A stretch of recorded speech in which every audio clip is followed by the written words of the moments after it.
आज किस तरह की रणनीति अपनानी चाहिए भारतीय बाजारों में। एफआईआईज ने कैश मार्केट में बिकवाली की 1278 करोड़ की बिकवाली लगातार जारी है एफआईआईज की, और अगर इस पूरे महीने हम बात करेंगे तो करीब 55,000 करोड़ की जो शेयर्स हैं वो एफआईआईज बेच के गए हैं। लेकिन उसके सामने घरेलू निवेशकों की तरफ से सपोर्ट लगातार बना हुआ है और वो खरीदारी करके गए हैं। करीब 84 करोड़ की यहाँ पर खरीदारी देखी गई डीआईएस की तरफ से। इंडेक्स फ्यूचर इंडेक्स ऑप्शन में आंकड़ा काफी छोटा नजर आ रहा है। एफआईआईज की 205 करोड़ की खरीदारी हुई है और इंडेक्स ऑप्शन में भी खरीदारी का ही आंकड़ा दिख रहा है करीब 190 करोड़ का। तो ओवरऑल जो आंकड़े दिखाई दे रहे हैं कैश मार्केट में बिकवाली जो है वो जारी है इस वक्त संस्थागत निवेशकों की तरफ से। चलिए, कल हमने बाजार में देखा था, अगर निफ्टी की बात करें तो अच्छी क्लोजिंग यहाँ पर देखने को मिली थी। हालांकि आखिरी कुछ मिनटों घंटों में हमने देखा था कि ऊपरी स्तरों से अगर पॉइंट वाइज देखेंगे तो थोड़े नीचे आए थे भारतीय बाजार। अब देखना होगा कि आज किन लेवल्स पर नजर रखनी चाहिए, कौन से लेवल्स आज इंपॉर्टेंट रहेंगे। और हमारे साथ बाजार पर रणनीति बताने के लिए तनीषा अकेडमी के नितिलेश पावस्कर जी जुड़ चुके हैं। नितिलेश, बहुत शुक्रिया समय देने के लिए ईटी नाउ स्वदेश को। क्या करें आज निफ्टी और बैंक निफ्टी में? कल 15,800 का जो लेवल था वो कहीं ना कहीं होल्ड करने की कोशिश तो की निफ्टी ने, बट आज जिस तरह के संकेत मिल रहे हैं इस वक्त, क्या थोड़ी वीकनेस दिख सकती है भारतीय बाजारों में भी? सेल ऑन राइज का मार्केट बन रहा है ये। Good morning ma'am. एक्चुअली हम लोग देखेंगे कि जो ओवरऑल व्यू है मार्केट का, ओवरऑल जो स्ट्रक्चर है वो काफी बेरिश है। जो भी उछाल आएगा इसमें बिकवाली ही करके जाना है। मेरा जो व्यू है, कल भी मैंने मेरे क्लाइंट्स के साथ किया था, 15,920 के आसपास क्लाइंट्स के सेल पोजीशन हम लोगों ने बनाए हैं। अगर आज मार्केट 15,830 से लेके 15,840 ये लेवल के नीचे चलना सस्टेन कर देगा तो हम लोग इसमें मंदी का ट्रेड बना सकते हैं। 16,000 का एक स्टॉप लॉस होगा। नीचे में टारगेट जो होंगे वो होगी 15,660 से लेके 15,550। लेकिन एक चीज मैं और कहना चाहूंगा, जिस दिन भी 15,550 के नीचे क्लोज आ जाएगा फिर हम लोग एक बड़ी मंदी के लिए तैयार होंगे। तो 15,200 भी नहीं रखेगा, 14,800 इमीडिएटली बेसिस के ऊपर टारगेट होगा, लेकिन वो लंबी अवधि का टारगेट होगा। अगर हम लोग बैंकिंग स्टॉक की बात करें, बैंक निफ्टी की बात करें, तो हमें ऊपर जैसे मार्केट जाएगा थोड़ा सा 34,100 से लेके 34,150 के आसपास, तो सिर्फ और सिर्फ 200 पॉइंट मतलब 34,300 के स्टॉप लॉस से हमें इसमें बिकवाली करना है। 3,600 ये मेरा पहला टारगेट होगा और इसके अगर नीचे ट्रेडिंग बेसिस के ऊपर हम लोग पोजीशंस को होल्ड कर सकते हैं। जी ठीक है, तो ये राय निफ्टी और बैंक निफ्टी दोनों में ही दे दी गई है। 15,840 के नीचे अगर निकले तो फिर आपको रेंज बताई गई है। फिर यहाँ पर बिकवाली के मौके बन रहे हैं। 16,000 का स्टॉप लॉस लगाइए, टारगेट 15,660 और 15,550 के लेवल्स दिखाई दे रहे हैं। और बैंक निफ्टी में भी बिकवाली करके चलिए 34,100 इस लेवल को वॉच करिए आप, उसके बाद बिकवाली करिए और 33,600 के लेवल्स तक आप यहाँ पर बिकवाली कर सकते हैं। तो आज थोड़ा इस रेंज को ध्यान रखिए, इसी रेंज में कारोबार करता हुआ दिखाई देगा बाजार। नितिलेश, इसके अलावा ये भी जानना चाहेंगे स्टॉक स्पेसिफिक रणनीति आज के लिए क्या अपना के चले? देखिए, अडानी एंटरटेनमेंट का जो स्ट्रक्चर है वो थोड़ा सा डैमेज हो चुका है, इसको हमें बेच के चलना चाहिए। 2180 की इसमें बिकवाली करना है। 2,200 रुपए का स्ट्रिक्टली स्टॉप लॉस मेंटेन करे। टारगेट जो होगा वो 2160 से लेके 2140 का होगा। दूसरा जो काउंटर है, इस समय मुझे लग रहा है कि जो भी कुछ मंदी आने वाली है या फिर जो भी कुछ प्रॉब्लम होगा वो रिलायंस थोड़ा सा इसमें ज्यादा डैमेज करेगा, तो रिलायंस को हमें बेच के चलना है। इसमें 2500 से लेके 2505 इस रेंज में रिलायंस को बेचना होगा। 2540 का एक स्ट्रिक्टली स्टॉप लॉस होगा। टारगेट जो होगा वो 2430 से लेके 24। ये जो भी कॉल थे वो पोजिशनल कॉल थे, 3 से 4 दिन के कॉल थे, लेकिन जो लेवल्स मैंने आपके साथ शेयर किए वो स्पॉट लेवल से आप फ्यूचर्स में ट्रेड बना सकते हैं। ठीक है, बहुत शुक्रिया नितिलेश ये जानकारी देने के लिए। तो स्पॉट लेवल पर आपको की कॉल्स दी गई हैं, पोजिशनल कॉल है अगले 3 से 4 दिनों के लिए कॉल्स दी गई हैं। रिलायंस और अदानी एंटरप्राइजेज में बिकवाली करके आप चल सकते हैं। अदानी एंटरप्राइजेज 2,100 के लेवल्स के नीचे दिखे तो वहां पर आप बिकवाली कर सकते हैं। 2160 के लेवल्स देखने को मिल सकते हैं और रिलायंस में भी बिकवाली करने की ही राय है, लेकिन ध्यान रखिए पोजिशनल कॉल है, ये अगले 3 से 4 दिनों के लिए है। स्टॉप लॉस और टारगेट का आप ध्यान रखिए। तो ये तो बात हुई मार्केट की, दायरे में ही कारोबार कर सकता है और सपाट शुरुआत होते हुए भी दिखाई दे रही है एशियाई बाजारों की इस वक्त। और बिकवाली क्या ट्रेड आज आप लेके चल सकते हैं, लेकिन अब आगे बढ़ते हैं और खबरों के दम पर एक्शन कहाँ नजर आ रहा है ये भी समझ लेते हैं। शरद हमारे साथ जुड़ चुके हैं पूरी जानकारी लेकर। शरद गुड मॉर्निंग, बताइए खबरों वाले शेयर्स कौन से हैं? गुड मॉर्निंग पूजा। तो सबसे पहले रियल एस्टेट स्टॉक्स से फोकस में आता है, वह है ब्रिगेड एंटरप्राइज। ये साउथ बेस्ड कंपनी है और लगभग 70 से 80% रेवेन्यू इनका सदर्न रीजन से आता है। और इसी बात पे जो है कंपनी ने एक JDA जो है जॉइंट डेवलपमेंट जो है साइन की है और लगभग 21 लाख स्क्वायर फीट का जो रेसिडेंशियल अपार्टमेंट्स है चेन्नई के माइक्रो मार्केट्स में जो है बनाने वाले हैं। और इस शहर से जो है कंपनी का एस्टिमेट है कि लगभग 6000 करोड़ का आय लगता है आपके रेसिडेंशियल बिजनेस को लेके। तो ज़रूर ये स्टॉक पे आप फोकस रखिएगा। दूसरा स्टॉक रहेगा या ग्रुप ऑफ स्टॉक्स रहेंगे सीमेंट स्टॉक्स। एक टाइप से सीमेंट की चैनल चेक हुई है इन्वेस्टेक के और वो कह रहे हैं कि जो सीमेंट मिल्स हैं उनके जो है प्राइसेस में थोड़ी सी कटौती हुई है जून के महीने में, क्योंकि डिमांड जो है थोड़ी कम हो गई। अब याद रखिए मानसून भी स्टार्ट हो गया है तो इंफ्रा एक्टिविटीज़ भी जो है थोड़ी सी कह सकते हैं कि थोड़े कम हो गए हैं। और अगर दाम की बात करें तो लगभग 20 रुपये प्रति bag month on month basis पे जो है गिरावट देखने मिला है। और प्राइस कट के बाद जो पहले तिमाही की जो क्यूमुलेटिव प्राइस इंक्रीज है वो जो है वैरी कर सकती है, एक रेंज बाउंड रह सकती है ऑलमोस्ट -1% से लेके 5% तक। और डीलर्स ने भी कहा है कि जुलाई में जो है दाम में बढ़ोतरी जो है मोस्टली नहीं देखी जाएगी। तो ऑफकोर्स सीमेंट स्टॉक्स जो है फोकस में रहने वाला है। इसके अलावा स्टार हेल्थ और अलाइड इंश्योरेंस करके जो कंपनी है उन्होंने जो है करार साइन किया IDFC फर्स्ट बैंक के साथ, जहां पे वो डिस्ट्रीब्यूट करने वाले अपने insurance products. Route Mobile focus में रहेगा। आज कंपनी जो है शेयर बायबैक का विचार करने वाली है। और आखिर में बात करेंगे मेटल स्पेस NMDC, यहाँ पे फोकस रहेगा क्योंकि आज शेयर होल्डर्स क्रेडिटर्स का मीट होने वाला है ताकि जो उनकी जो डीमर्जर प्रोसेस है जो वो आपकी नारंगल स्टील प्लांट की वो जल्दी से कंप्लीट हो पाए। तो ये ज़रूर स्टॉक जो है आज दिन के ट्रेड में फोकस में रहेगा।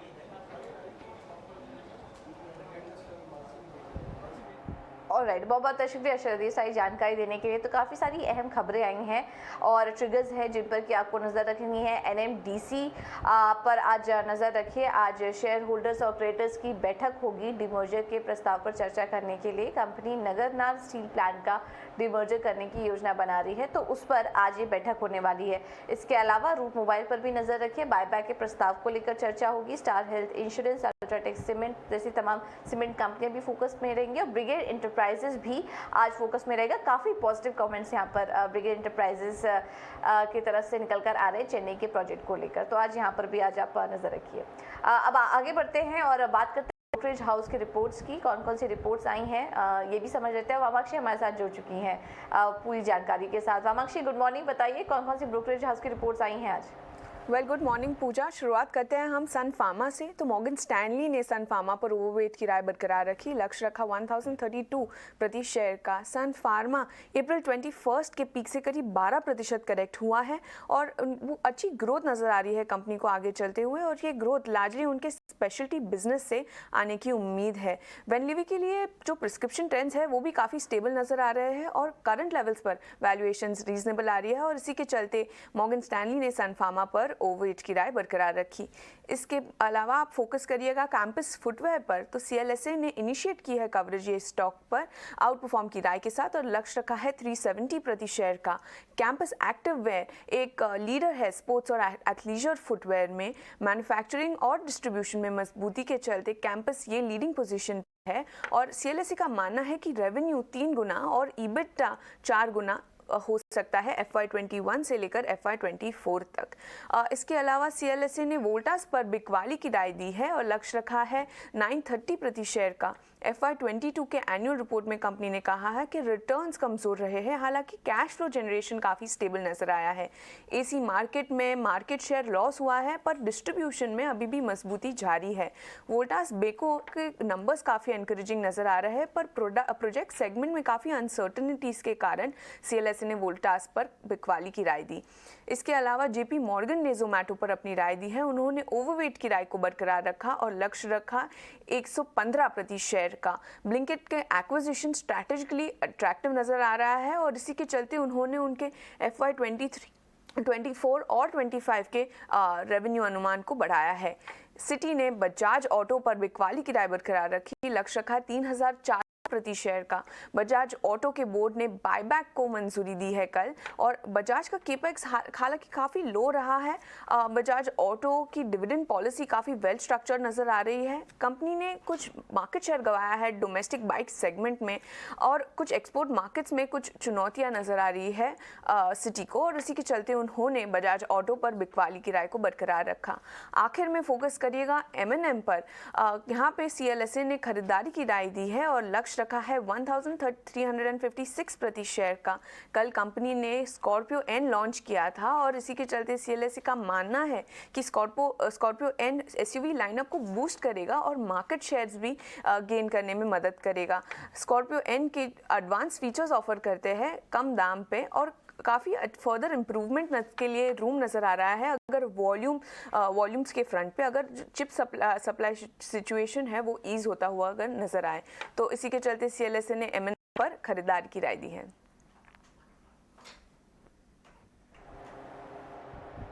ओके, तो काफ़ी सारे रिपोर्ट्स आई हैं यहाँ पर जिस पर क्या नज़र होनी चाहिए। बहुत बहुत शुक्रिया वमाक्षी ये सारी जानकारी देने के लिए।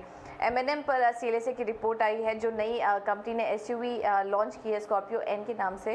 काफ़ी पॉजिटिव रिपोर्ट्स यहाँ पर निकल कर आई है, और 1356 रुपये प्रति शेयर का टारगेट देख रहे हैं M&M पर। इसके अलावा बजाज ऑटो में काफ़ी इंटरेस्टिंग रिपोर्ट आई है। यहाँ पर बिकवाली की राय आ रही है सिटी की तरफ से, जिनमें कि उनका कहना है कि जो कैपेक्स का प्लान है वो थोड़ा अगर वैल्यूएशन के फ्रंट पर बात करें तो वो हल्का यहाँ पर कमी देखने को मिल रही है। इस वजह से यहाँ पर देखिए सेल की जो राय है अपनी वो बरकरार रखी है। इसके अलावा जोमेटो पर, वोल्टास पर जैसी कंपनियों पर भी आज रिपोर्ट आई है। आज इन तमाम कंपनियों के एक्शन पर नज़र बना रहेगा। चलिए अब आगे बढ़ते हैं और कमोडिटी मार्केट में क्या करना चाहिए आज ये भी समझ लेते हैं। और वंदना हमारे साथ जुड़ चुकी है SMC global securities. Vandana, thank you so much समय देने के लिए सुबह सुबह अपना ET नाउ स्वदेश को। क्या करना चाहिए आज कमोडिटी मार्केट में? सबसे पहले तो सोने चांदी से शुरुआत करिए, किस तरह का ट्रेड देख रही हैं आप आज वहाँ पर?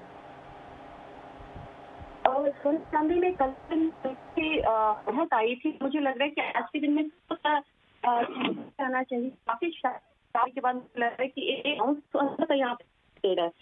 मेरी चांदी की बात करूँ तो कि कल यहाँ पे क्लोजिंग भी है, वहाँ पे भी एक अपसाइड है वो देखने को मिलेगा।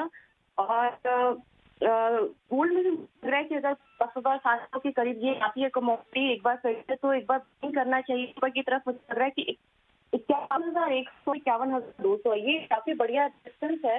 उसके यहाँ पे एक बाइंग जो है वो करके हम सकते हैं, वापस उसके लगाना होगा 50,500 550 तक का लगा के हम चल सकते हैं।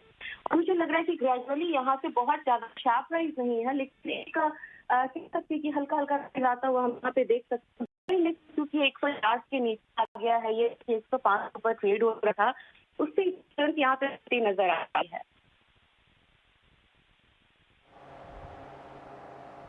बिल्कुल हल्की तेज़ी यहाँ पर नज़र आ रही है डॉलर इंडेक्स में एक वीकनेस आने के कारण, और सिल्वर और गोल्ड दोनों में ही यहाँ पर खरीदारी करने की राय दी जा रही है वंदना की तरफ से। वंदना, आपका व्यू कच्चे तेल पर भी लेना चाहेंगे। एक उछाल यहाँ पर देखने को मिला है G7 समिट में, जिस तरह की चर्चा हो रही है, रशिया पे नए सैंक्शन लगाने की बात की जा रही है, उसके बाद हमने देखा कि कच्चे तेल में उछाल आया। क्या करना चाहिए कच्चे तेल पर इस वक्त? मुझे लग रहा है कि कच्चे तेल में काफी ज्यादा शार्प फॉल आया है, करीब 10,000 के करीब कमोडिटी नीचे की तरफ आई है। 8200 के प्राइसेस थोड़ा स्टेबल हुए हैं। यहाँ से मुझे लगता है कि थोड़ा सा अपसाइड मूव जो है कंटिन्यू यहाँ पे रह सकता है। आज के दिन में भी लग रहा है कि थोड़ा सा अगर करेक्शन आता है, थोड़े करेक्शन यहाँ पे बाइंग करना चाहिए। अपसाइड मुझे लग रहा है कि 800 यहाँ पे है, बहुत ज्यादा अपसाइड नहीं है। कच्चे तेल पे सबकी नजर खासकर US पर है, तो मेरे ख्याल से यहाँ पे 800 तक ऊपर की आएंगे, उसको लेके यहाँ पे बात किया जा सकता है। और साथ में मुझे लग रहा है कि नेचुरल गैस से हम लोगों ने बहुत ज्यादा डिक्लाइन आपका देखा था पिछले 2 हफ्ते ही, काफी ज्यादा एक जगह मल्टी हाई और उसके बाद फॉल आया। यहाँ पे मुझे लग रहा है कि एक बार बाइंग जो है वापस आए, अच्छा खासा एक प्रॉफिट जो है वो दे सकता है। कल एक डिफाइनिंग मूव था, तो मेरे ख्याल से नेचुरल गैस भी बाय करना चाहिए। थोड़ा सा करेक्शन आता है 502 की तरफ, 520 का टारगेट रखा होगा। स्टॉप लॉस 400 लगा के चल सकते हैं। ओके, तो नेचुरल गैस में भी यहाँ पर खरीदारी करने की राय आपकी दी जा रही है, वरना बेस मेटल्स में कोई स्पेस है जो आपको पसंद आ रहा है स्तरों पर ट्रेड करने के लिहाज से, या फिर अवॉइड करें भी फिलहाल? दोनों साइड मूव आता हुआ हमको ने देखा बेस मेटल, मतलब अब डाउन साइड दोनों मूव यहाँ पे आ रहे हैं और हर साइड पे एक दिवाली आ रही है, लेकिन एक काउंटर है इसने ऊपर की क्लोजिंग दिया है और ये है यहाँ जिंक जो 301 पर क्लोजिंग है यहाँ पे। मेरे हिसाब से जो कॉन्ट्रैक्ट में 300 प्राइसेस आ रहा है वहाँ पे बाइंग करना चाहिए डेफिनेटली। 0.5 का एक टारगेट रखना, स्टॉप लॉस पे 298 का लगा के चल सकते हैं और मुझे लग रहा है कि जिंक जैसे कमोडिटी उस पर फिर से बाइंग आएगी और साथ में पे सपोर्ट कर रहा है क्योंकि क्रूड में भी बाउंस आ रहा है, तो ये बात जो है वो रिफ्लेक्ट कर रहा है एल्यूमिनियम में भी। वहाँ भी मुझे लगता है कि प्राइस अभी 2 से 2.5 रुपए की जो बढ़त है वो देख सकते हैं। Okay Vandana, thank you so much समय देने के लिए और ये रणनीति भी सुझाने के लिए। तो बेस मेटल्स पे भी आपको रणनीति सुझा दी गई है। जिंक देखिए इस वक्त 1% ऊपर दिखाई दे रहा है। इसके अलावा गोल्ड और सिल्वर में भी आप खरीदारी करके चल सकते हैं और कच्चे तेल में भी ये जो तेज़ी आई है यहाँ पर खरीदारी के मौके सकते हैं। और नेचुरल गैस में भी आज आपको रणनीति सुझा दी गई है, खरीदारी करके चलिए। 520 के लेवल्स नेचुरल गैस में देखने को मिल सकते हैं। ये व्यू बन रहा है कमोडिटी मार्केट पर। चलिए ये तो